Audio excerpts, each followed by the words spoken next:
నమస్తే వార్తలకి స్వాగతం. వివరాల్లోకి వెళితే ఏపీ సచివాలయంలో కేబినెట్ భేటీ ముగిసింది. సీఎం చంద్రబాబు అధ్యక్షతన 35 అంశాలపై మంత్రులు సుదీర్ఘంగా చర్చించారు. అనంతరం కీలక నిర్ణయాలు తీసుకున్నారు.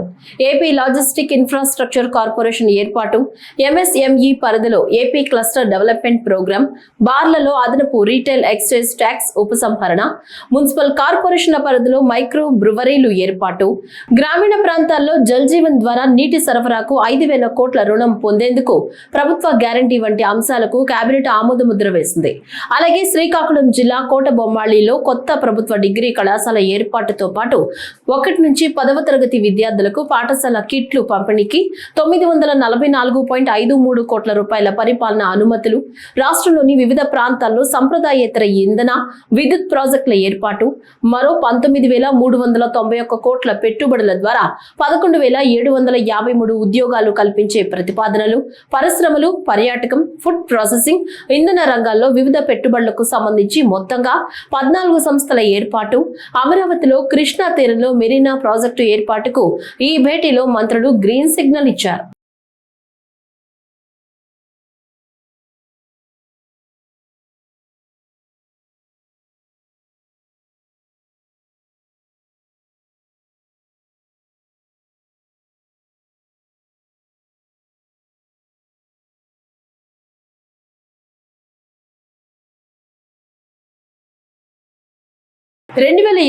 మార్చి నెలాఖరుకు పోలవరం ప్రాజెక్టు నిర్మాణం పూర్తి చేస్తామని ముఖ్యమంత్రి చంద్రబాబు ప్రకటించారు. తొలి దశలో 119 టీఎంసీల నీటిని నిల్వ చేసి కుడి ఎడమ కాలువలకు గ్రావిటీ ద్వారా అందిస్తామని వెల్లడించారు. పోలవరం కుడి కాలువ నిర్మాణం దాదాపు పూర్తయిందని, ఎడమ కాలువ పనులు ఈ ఏడాది మార్చి నెలాఖరుకు పూర్తి చేస్తామన్నారు. తొలి దశ పునరావాసం కింద 38,060 నిర్వాసితుల కుటుంబాలకు ప్యాకేజీ ఇచ్చి కాలనీలు నిర్మించి తరలించాల్సి ఉందని, ఈ ఏడాది చివరి నాటికి అది పూర్తి చేస్తామని చెప్పారు.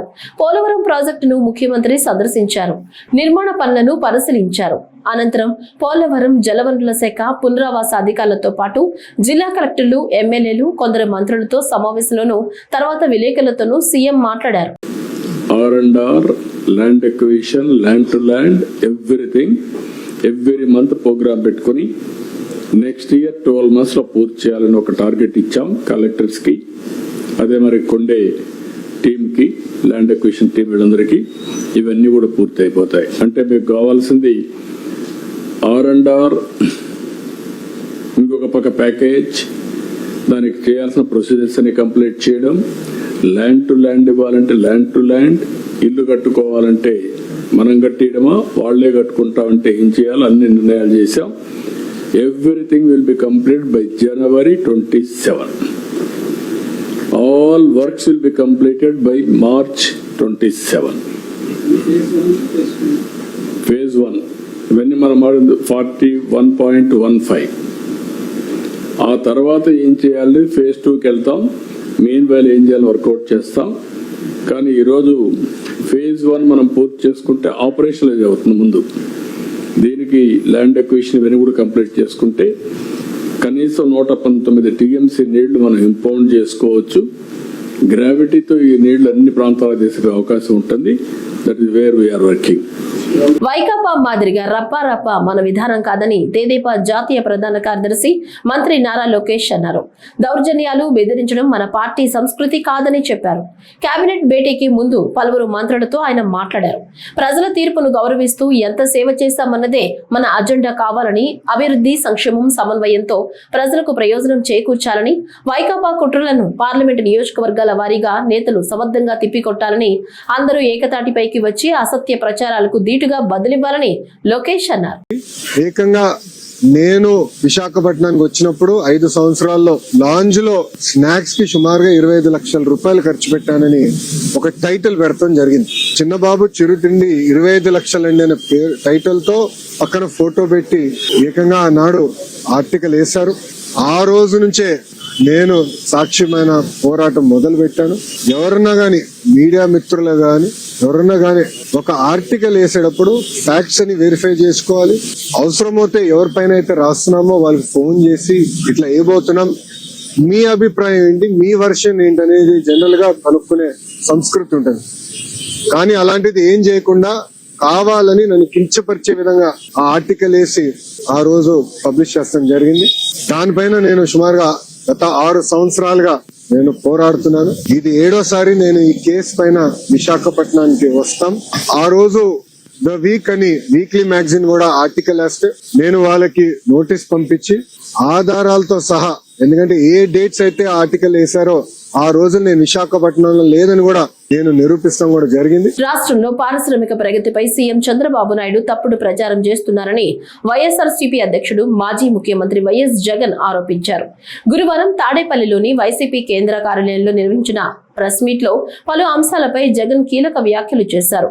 రాయలసీమ లిఫ్ట్ ఇరిగేషన్ ప్రాజెక్టుపై చంద్రబాబు దుష్ప్రచారం చేస్తున్నారని, ఆయన చరిత్రహీనుడిగా మిగిలిపోతారన్నారు. రాయలసీమకు తాము తలపెట్టిన ఎత్తిపోతల పథకం సంజీవిని లాంటిదన్నారు. కరువు కోరల్లో చిక్కుకున్న ప్రాంతానికి నీళ్లు ఇవ్వాలనుకున్న తమపై విమర్శలు చేస్తుండడం బాధాకరమని జగన్ వాపోయారు. తనపై ఉన్న గౌరవంతో రాయలసీమ ఎత్తిపోతలను ఆపారని తెలంగాణ సీఎం రేవంత్ రెడ్డి చెబుతుంటే తామెప్పుడు అలాంటి హామీలు ఇవ్వలేదని చంద్రబాబు చెప్తుండడం హాస్యాస్పదంగా ఉందన్నారు. First of all, Rayalaseema lift. One should understand the background of why it was conceived. One should understand the importance of that project. See, today, if you were to look at the FRL of Srisailam, it's 885 feet. And if you were to look at where Pothredipadu, that is Pothredipadu head regulator, which is the lifeline for Rayalaseema, this level is at 881. So only when you have a water level at 881, you would have the design discharge of 44,000 cusecs flowing through the Pothredipadu head regulator, which in turn, this water, when it flows through Pothredipadu head regulator, would suffice the needs of Rayalaseema and Nellore districts. The entire Rayalaseema and Nellore district are dependent on the Pothredipadu head regulator, which gets operational only at 881 meters when the water reaches 881 feet. Whereas 885 feet is the FRL of Srisailam reservoir. Now this is the background. And now if you were to see the plight of affairs the state is reeling under, if you were to check the last 20 years record, maybe for 3-4 years at best, you would have a situation where the water is flown through Pothredipadu and the allocated quota of water reached the downstream riparian districts. Tirupati జిల్లాలోని సూళ్లూరుపేటలో ఈ నెల 10-11 తేదీల్లో flamingo festival ను నిర్వహిస్తున్నట్లు తిరుపతి జిల్లా collector doctor yes Venkateshwar తెలిపారు. Flamingo festival 2026 పక్షుల పండుగకు ఆహ్వానం పలుకుతూ విద్యార్థుల ఆధ్వర్యంలో తిరుపతిలో భారీ ర్యాలీ నిర్వహించారు. తారకరామ స్టేడియం నుంచి ప్రారంభమైన ర్యాలీని కలెక్టర్ వెంకటేశ్వర్ ప్రారంభించారు. ఈ సందర్భంగా కలెక్టర్ వెంకటేశ్వర్ మాట్లాడుతూ గత ఏడాది నుంచి ఫ్లెమింగో ఫెస్టివల్ ను నిర్వహిస్తున్నామన్నారు. అందరి సహకారంతో ఫ్లెమింగో ఫెస్టివల్ ఏర్పాట్లను వేగవంతం చేశామన్నారు. పులికాట్ సరస్సు వద్ద సందర్శకులకు అన్ని ఏర్పాట్లు చేస్తున్నామని, పర్యాటక రంగాన్ని అభివృద్ధి చేసే ప్రయత్నంలో భాగంగా ఫ్లెమింగో ఫెస్టివల్ ను నిర్వహిస్తున్నామన్నారు. తిరుపతి జిల్లా పులికాట్ సరస్సులో తీరాన ఈ నెల 10-11 తారీఖులో మనము ఫ్లెమింగో ఫెస్టివల్ అట్టహాసంగా చేసుకోబోతున్నాము. మనందరికీ తెలిసిందే, గత ఏడాది కూడా మనము ఫ్లెమింగో ఫెస్టివల్ని చాలా పెద్ద ఎత్తున కండక్ట్ చేయటం జరిగింది. సుమారుగా 3 రోజుల పాటు గత ఏడాది 3-4 లక్షలకు పైచిలకు జనాలు నేలపట్టు బర్డ్ శాంక్చురీ, అదేవిధంగా ఆటకాని తిప్ప, అదేవిధంగా బీవీపాలెం బోటింగ్, అదేవిధంగా సూళ్లూరుపేటలో నిర్వహించినటువంటి 3 రోజులు వివిధ రకమైనటువంటి స్టాల్స్, ఆటల పోటీలు, అదేవిధంగా కల్చరల్ ప్రోగ్రామ్స్, వీటన్నిటిని కూడా మనం ఫ్లెమింగో బర్డ్స్, నేలపట్టు బర్డ్ శాంక్చురీకి వచ్చేటువంటి అనేకమైనటువంటి పక్షుల జాతుల్ని మనము ఫోకస్ చేస్తూ వాటి పర్యావరణాన్ని, ఆ ఈకోసిస్టమ్ని పెంపొందించడానికి ఎటువంటి చర్యలు తీసుకోవాలి అదంతా కూడా ముఖ్యంగా పిల్లల్లో ఆ సైంటిఫిక్ టెంపర్ని పెంచే విధంగా గత ఏడాది ఫెస్టివల్ మనము చేసుకోవడం జరిగింది. అదేవిధంగా స్థానిక ప్రజలకు మరియు చుట్టుపక్కల నుంచి వచ్చేటువంటి సందర్శకులకు కూడా మంచి వాతావరణంలో గత ఏడాది మనం చేసుకున్నాం. ఈ ఏడాది అంతే విధంగా ఇంకా పెద్ద ఎత్తులో మనము అడిషనల్గా కొన్ని ఈసారి కూడా ఫ్లెమింగో ఫెస్టివల్లో ఇంక్లూడ్ చేశాము. ముఖ్యంగా శ్రీ సిటీలో 2 days workshop come symposium, industrialist తోటి కాఫీ విత్ ఇండస్ట్రియలిస్ట్, అదేవిధంగా న్యాచురల్ హిస్టరీ సొసైటీ వాళ్ళతోటి ఇట్లాగా ఎవరెవరైతే ఈ పక్షుల ప్రేమికులు ఉన్నారో, అదేవిధంగా ఇండస్ట్రియలిస్ట్ కూడా సిఎస్ఆర్ యాక్టివిటీస్లో భాగంగా ఈ ప్రాంతాన్ని అభివృద్ధి చేయడం కోసం వాళ్ళకు సపరేట్గా శ్రీ సిటీ ఫారెస్ట్ కవర్ ఉంది. చాలా జలపాతాలు కూడా మన జిల్లాలో ఉన్నాయి, ట్రెక్కింగ్ రూట్స్ ఉన్నాయి. వాటిని కూడా ప్రమోట్ చేయడానికి ఈసారి ఉబ్బలమడుగు క్లస్టర్ టూరిజం యాక్టివిటీస్ని పెంపొందించే విధంగా ఈసారి ఇరక్కం ఐలాండ్ విజిట్ని కూడా సర్క్యూట్ని కూడా ఈసారి మనం బీవీపాలెం నుంచి ఏర్పాటు చేసుకోవడం జరిగింది. కర్ణాటకలోని శివమొగ్గ రైల్వే యార్డు నుంచి తోరగనగల్లు జిందాల్ ఫ్యాక్టరీకి వెళుతున్న మైనింగ్ గూడ్స్ రైల్లో ఒక్కసారిగా సాంకేతిక లోపం తలెత్తింది. రాయదుర్గం రైల్వే స్టేషన్ సమీపంలో రైలు బోగీలు హఠాత్తుగా విడిపోయి ఓ మోస్తరు వేగంతో ముందుకు దూసుకెళ్లడంతో స్థానిక ప్రజలు భయాందోళనకు గురయ్యారు. అయితే అప్రమత్తంగా వ్యవహరించిన రైల్వే సిబ్బంది మైన్స్ తో లోడ్ అయిన బోగీలను వెంటనే నిలిపివేయడంతో పెను ప్రమాదం తప్పింది. ఈ ఘటనలో ఎలాంటి ప్రాణ నష్టం లేదా ఆస్తి నష్టం జరగకపోవటం ఊరట కలిగించే అంశం.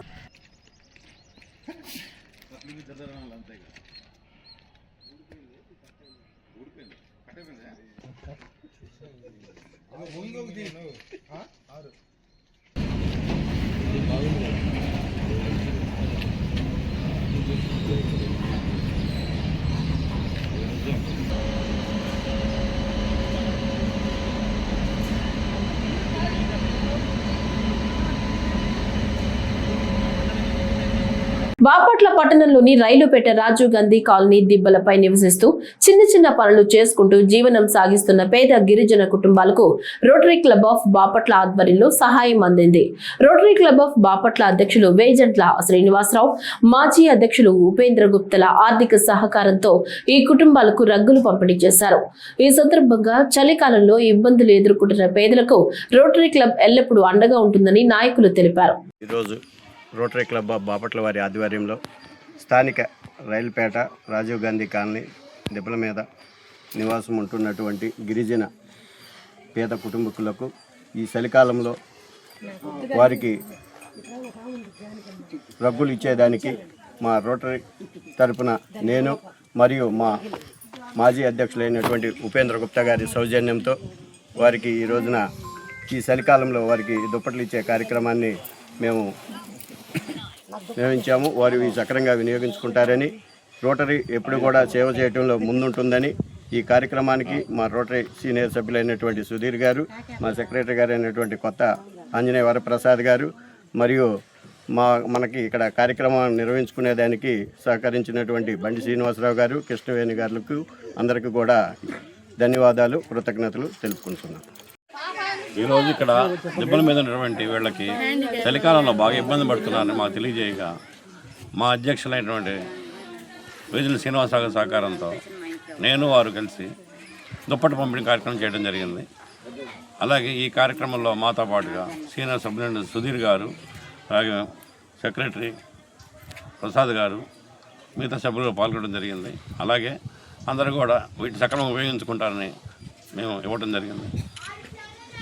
ఎన్నికల ముందు అనేక హామీలు ఇచ్చి అధికారంలోకి వచ్చిన కూటమి ప్రభుత్వం ప్రజలను మోసం చేస్తుందని వైసీపీ ఎస్టీ సెల్ రాష్ట్ర కార్యదర్శి నాగేంద్ర నాయక్ చౌహాన్ తీవ్ర విమర్శలు చేశారు. విజయవాడ ప్రెస్ క్లబ్ లో నిర్వహించిన మీడియా సమావేశంలో ఆయన మాట్లాడుతూ గత 18 నెలల్లో కూటమి ప్రభుత్వం అమలు చేసిన పథకాలపై శ్వేతపత్రం విడుదల చేయాలని డిమాండ్ చేశారు. ఎన్నికల సమయంలో ఇచ్చిన సూపర్ 6 హామీలు సహా అనేక వాగ్దానాలను ప్రభుత్వం విస్మరించిందని ఆరోపించారు. నిరుద్యోగ భృతి, మహిళలకు ఆర్థిక సహాయం వంటి పథకాలు ఇప్పటి వరకు అమలు కాలేదన్నారు. అలాగే అప్పుల విషయంలోనూ కూటమి ప్రభుత్వం ప్రజలను తప్పుదోవ పట్టిస్తోందని ఆయన పేర్కొన్నారు. రాష్ట్రాభివృద్ధికి జగనన్న పాలన అవసరమని, వైసీపీని మరింత బలోపేతం చేయాల్సిన అవసరం ఉందని నాగేంద్ర నాయక్ స్పష్టం చేశారు. బిడ్డకి 1500 రూపాయలు ఇస్తానని చెప్పినటువంటి మాట వాస్తవమా కాదా? మరి ఆ హామీ ఏమైందని చెప్పి నేను ప్రశ్నిస్తా ఉన్నాను చంద్రబాబు గారిని. మరి ఇప్పటికి 2 సంవత్సరాలు కావస్తా ఉంది తెలుగుదేశం ప్రభుత్వం, కూటమి ప్రభుత్వం అధికారంలో ఉండి. మరి మహిళల పరిస్థితి ఏంది? నిరుద్యోగుల పరిస్థితి ఏంది?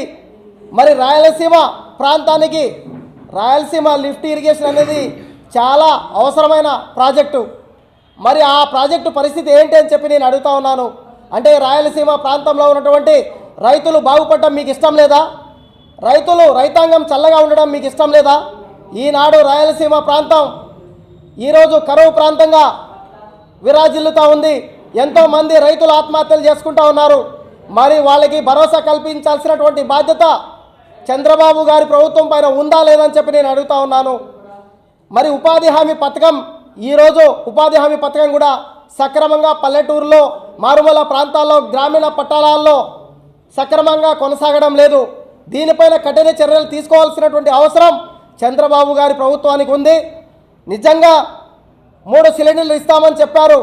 అక్క చెల్లెమ్మల జీవితాల్లో వెలుగులు నింపుతా అని చెప్పారు. ఆంధ్రప్రదేశ్ రాష్ట్ర ప్రభుత్వం వచ్చి అధికారంలోకి వచ్చి 2 సంవత్సరాలు దాదాపు కావస్తా ఉంది.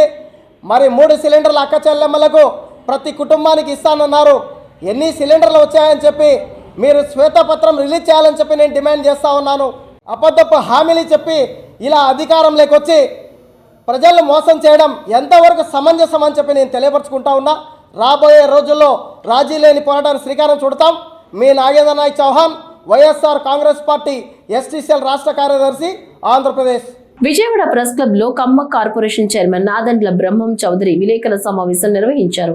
ఈ సందర్భంగా ఆయన మాట్లాడుతూ, గత ప్రభుత్వ హయాంలో కార్పొరేషన్లు ఏర్పాటు చేసిన కార్యాలయాలు లేకుండా, నిధులు కేటాయించకుండా నిర్లక్ష్యం చేశారని విమర్శించారు. తనపై నమ్మకంతో కమ్మ కార్పొరేషన్ చైర్మన్ పదవి ఇచ్చిన కూటమి ప్రభుత్వానికి కృతజ్ఞతలు తెలిపారు.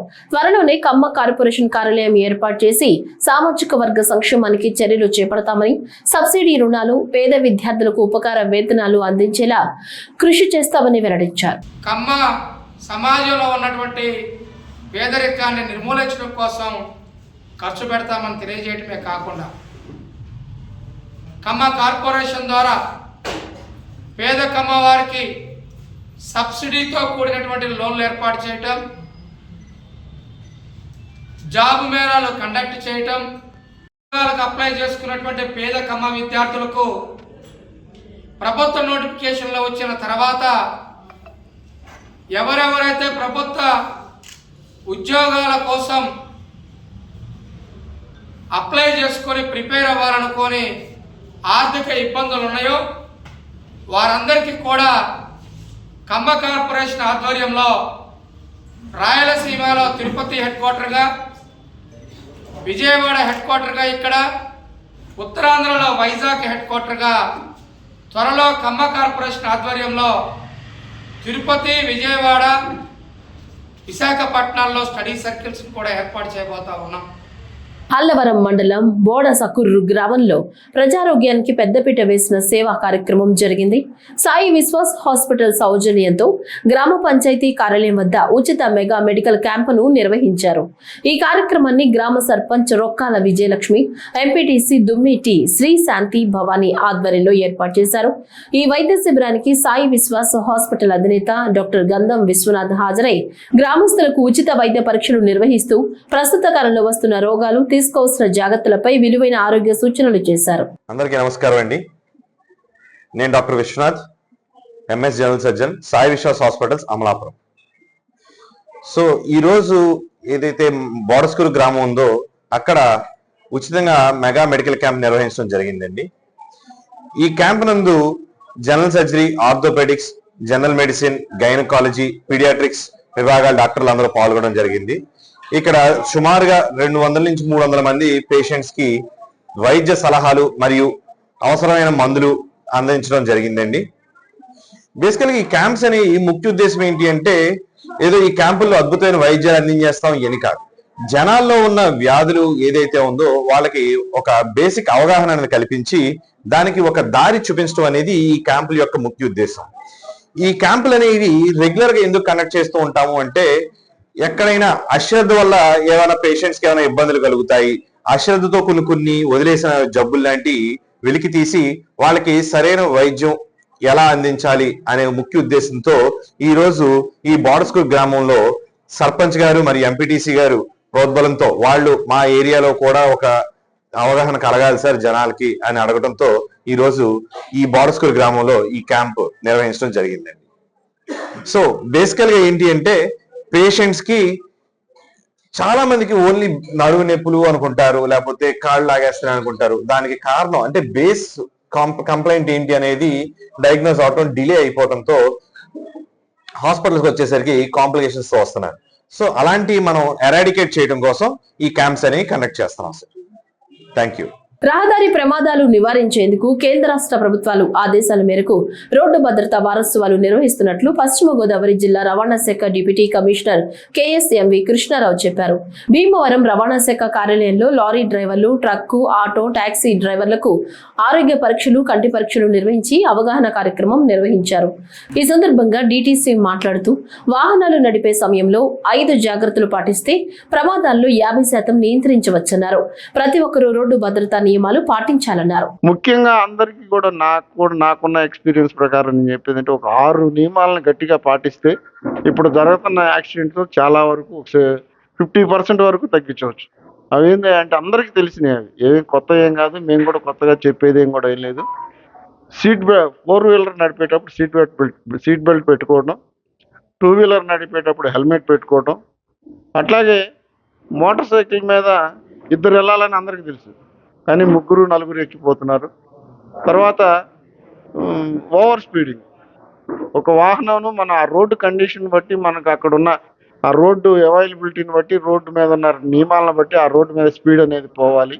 జనరల్గా 2 వీలర్ అనేటప్పటికి 60-70 కిలోమీటర్ స్పీడ్తోనే పోవాలి, కానీ మన వాళ్ళు 100-120 స్పీడ్స్తో పోతున్నారు. అవి కంట్రోల్ కాక లేదన్నా సడన్గా ఏదైనా వచ్చినా కానీ యాక్సిడెంట్లో జరగటం వలన చనిపోతుంది. మనకి ఈ మధ్య కాలంలో అత్తిలి దగ్గర కూడా ఒక యాక్సిడెంట్లో ఆ డ్యూక్ బైక్ మీద 3 చనిపోవడం జరిగింది. అవన్నీ ఏంటంటే హెల్మెట్ లేకపోవటం, ర్యాష్ డ్రైవింగ్, తాగి తోలటం,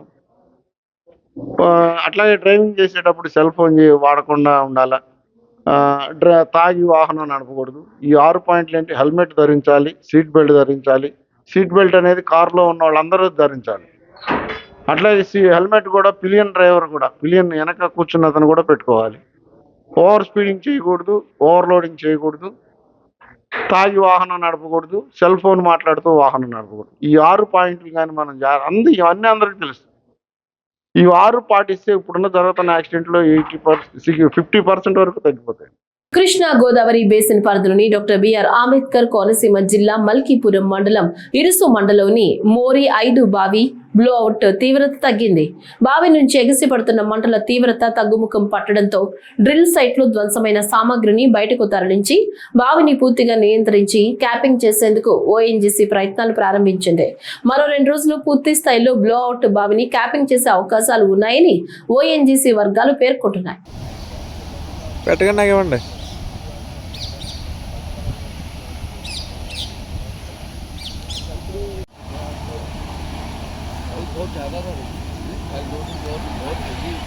आजा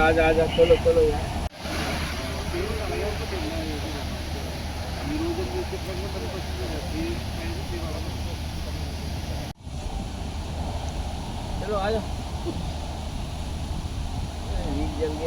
నంద్యాలలోని నేషనల్ PG కళాశాలలో హజ్ యాత్రికుల శిక్షణ తరగతులు 2026ను ఘనంగా నిర్వహించారు. నంద్యాల మరియు కర్నూలు జిల్లాలకు చెందిన హజ్ యాత్రికుల కోసం ఈ ఉమ్మడి శిక్షణ శిబిరాన్ని ఏర్పాటు చేశారు.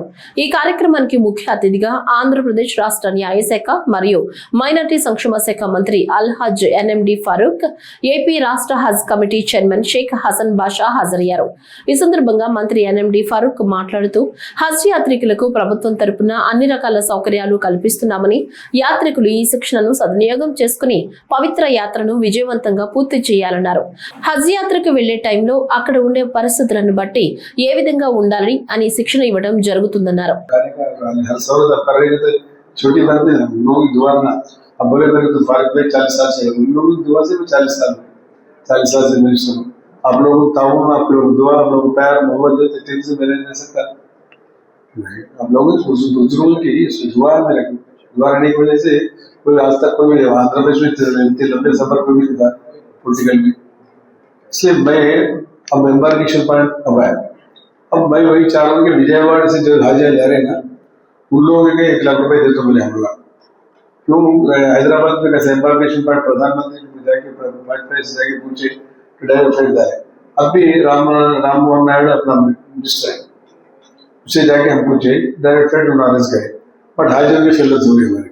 अब भी हाजिया क्या है देखे तो इसमें लिस्ट में देखे 1100 हाजी 1135 हाजी हैदराबाद से जा रहे और 520 हाजी बेंगलुरु से जा रहे और विजयवाड़ा से कितने जा रहे हैं 554 लोग जा रहे हैं 544 कम नंबर है नहीं पूरे पिछले सालों से नहीं मैं मुश्किल में क्या करा गए जिससे लोगों को पैसे नहीं देते और 72 लोगों जो थे जाके विजयवाड़ा से जितने गए उतने लोगों को पैसे डाला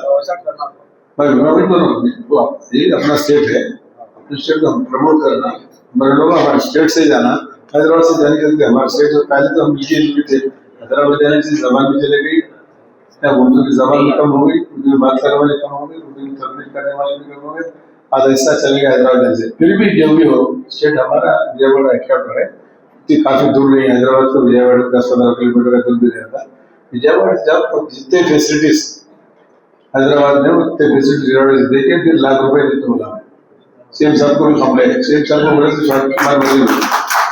కాకినాడ జిల్లా జగ్గంపేట మండలం రాజపూడి సొసైటీ కార్యాలయంలో రైతులకు యూరియా పంపిణీ కార్యక్రమం నిర్వహించబడింది. ఈ కార్యక్రమానికి కాకినాడ జిల్లా టీడీపీ అధ్యక్షులు జగ్గంపేట అభివృద్ధి కమిటీ చైర్మన్ జ్యోతుల నవీన్ ముఖ్య అతిథిగా హాజరై రైతులకు యూరియాను పంపిణీ చేశారు. జ్యోతుల నవీన్ తెలుగుదేశం పార్టీ అధికారంలోకి వచ్చినప్పటి నుంచి రైతుల సంక్షేమమే ముఖ్యంగా నిఖిలంగా పాటిస్తున్నామని, అవసరాలన్నీ ముందుగానే గుర్తించి అందించేందుకు ప్రభుత్వ చర్యలు ఉంటున్నాయని తెలిపారు. ఈరోజు ఎప్పుడు తెలుగుదేశం ప్రభుత్వం ఏర్పడినా సరే రైతుకు అండదండలుగా ఉంటూ రైతు నీడ్ ఏం కావాలో ముందుగానే గ్రహించి వాళ్ళ అవసరాలను తీర్చే ప్రభుత్వం తెలుగుదేశం ప్రభుత్వం. అందులో భాగంగా ఈరోజు జగ్గంపేట నియోజకవర్గంలో రాజపూడి గ్రామంలో జ్యోతుల నెహ్రూ గారి ఆదేశాల మేరకు, చంద్రబాబు నాయుడు గారి ఆదేశాల మేరకు ఇక్కడ ఉన్న రైతులందరికీ కూడా పిండి అన్నది కరువు లేకుండా, వాళ్ళకి షార్టేజ్ లేకుండా ఎవరు ఎంత అవసరం అయితే మనకు ఉంటుందో అంత అవసరానికి కూడా ఇచ్చే విధంగా గవర్నమెంట్ ఒక నిర్ణయం తీసుకుంది. దాంట్లో భాగంగా ఈరోజు రాజపూడి సొసైటీ బుల్లబ్బు గారి ఆధ్వర్యంలోని, ఇతర బుల్లయ్య గారి ఆధ్వర్యంలో, ఇతర పెద్దలు సర్పంచ్ గారు ఉన్నారు, వీళ్ళందరి ఆధ్వర్యంలోని కూడా ఈరోజు పిండి ఇవ్వడం జరిగింది. ఇదే విధంగా రాబోయే కాలంలో కూడా రైతుకి ఈరోజు మనం చూసుకున్నట్టయితే గత ప్రభుత్వంలో రైతు ధాన్యం అమ్మిన తర్వాత ఎన్ని నెలలకి డబ్బులు వచ్చే తెలియని పరిస్థితి నుంచి ఈరోజు 24 గంటల లోపల ఆ రైతుకి డబ్బులు పడిపోవడం కానీ, లేకపోతే ఆయన అకౌంట్లో పడిపోయే విధంగా కానీ, అదేవిధంగా పిండిని కూడా ఇస్తూ, విత్తనాలు కూడా ఇస్తూ ముందుకు వెళ్తున్న ప్రభుత్వం రైతు ప్రభుత్వం. ఇది ఖచ్చితంగా రైతుకి వెన్నుదండుగా ఉండే ప్రభుత్వం తెలుగుదేశం ప్రభుత్వం, కూటమి ప్రభుత్వం అని చెప్పదప్ప. Thank you. కడప జిల్లా జమ్మలమడుగు ప్రభుత్వ బాలికల జూనియర్ కళాశాల మైదానంలో జాతీయ స్థాయి బాలికల వాలీబాల్ పోటీలు 3వ రోజు ఘనంగా కొనసాగుతున్నాయి.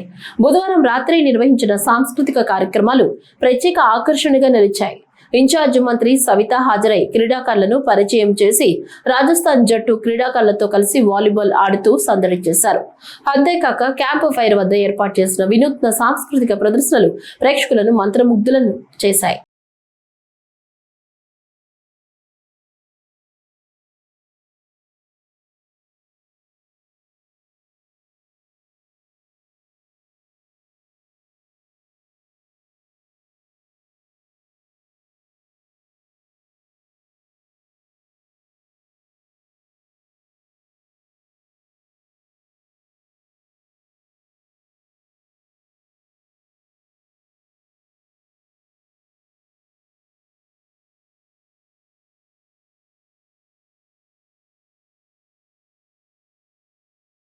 పోలవరం బహుళార్థ సాధక ప్రాజెక్టు ఆంధ్రప్రదేశ్ కు జీవనాడి అని, ఇది ప్రకృతి ప్రసాదించిన వరమని రాజ్యసభ మాజీ సభ్యులు కాంగ్రెస్ పార్టీ ముఖ్య ప్రతినిధి తులసిరెడ్డి తెలిపారు. వేంపల్లిలో జరిగిన సమావేశంలో తులసిరెడ్డి పోలవరం ప్రాజెక్టు 150 అడుగుల ఎత్తులో పూర్తి చేయాలని కేంద్రం మరియు రాష్ట్ర ప్రభుత్వాలకు విజ్ఞప్తి చేస్తుందని పేర్కొన్నారు. పోలవరం బహుళార్థ సాధక ప్రాజెక్టు ఇది ఆంధ్రప్రదేశ్కు ఒక జీవనాడి. ఆంధ్రప్రదేశ్కు ప్రకృతి ప్రసాదించిన వరం. ఈ ప్రాజెక్టు కాంగ్రెస్ పార్టీ మానసపుత్రిక. 1980లోనే ఆనాటి కాంగ్రెస్ ముఖ్యమంత్రి టంగుటూరి అంజయ్య గారు దీనికి శంకుస్థాపన చేశారు. 150 అడుగుల ఎత్తున నిర్మించే విధంగా. దాని తర్వాత 2004లో జూలైలో రాజశేఖర రెడ్డి గారు ముఖ్యమంత్రిగా ఉన్నప్పుడు కాంగ్రెస్ ప్రభుత్వం ఉమ్మడి ఆంధ్రప్రదేశ్లో దీనికి అడ్మినిస్ట్రేటివ్ శాంక్షన్ ఇవ్వడం జరిగింది. రాజశేఖర రెడ్డి గారి పీరియడ్లో 2300 కోట్ల రూపాయలు, తర్వాత వచ్చినటువంటి కాంగ్రెస్ ముఖ్యమంత్రులు రోషయ్య గారు, కిరణ్ కుమార్ రెడ్డి గారు పాలనా కాలంలో 2836 కోట్లు. వెరసి కాంగ్రెస్ పాలనలో 5136 కోట్ల రూపాయలు పోలవరం ప్రాజెక్టు మీద ఖర్చు చేయడం జరిగింది. మొత్తం వర్క్లో 32% పూర్తయింది కాంగ్రెస్ హయాంలోనే. కుడి కాలువకు సంబంధించి 80% పూర్తయింది. ఎడమ కాలువకు సంబంధించి 45% పూర్తయింది. ఈ యొక్క అనుమతులకు సంబంధించి 90% అనుమతులు కాంగ్రెస్ పాలనలోనే రావడం జరిగింది. దీనిని జలయజ్ఞంలో చేర్చడం జరిగింది. రాష్ట్ర విభజన సందర్భంగా కాంగ్రెస్ ప్రభుత్వం దీనిని ఆంధ్రప్రదేశ్ విభజన చట్టంలో చేర్చి సెక్షన్ 90 కింద జాతీయ ప్రాజెక్టుగా ప్రకటించడం జరిగింది. ఈ ప్రాజెక్టు పూర్తి అయితే దీని కింద అనేక ప్రయోజనాలు ఉన్నాయి.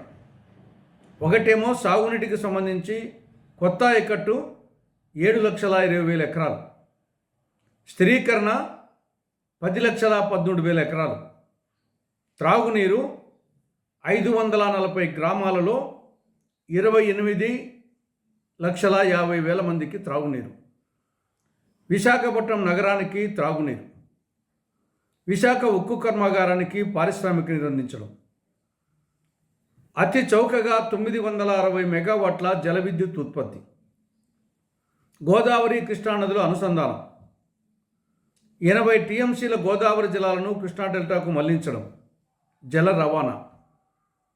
ఇన్ని ప్రయోజనాలు ఉన్నాయి కాబట్టే ఇది జాతీయ ప్రాజెక్టుగా ప్రకటించడం జరిగింది. కానీ ఈ యొక్క లక్ష్యాలన్నీ నెరవేరాలంటే 150 అడుగుల ఎత్తును నిర్మిస్తేనే ఈ లక్ష్యాలు నెరవేరుతాయి.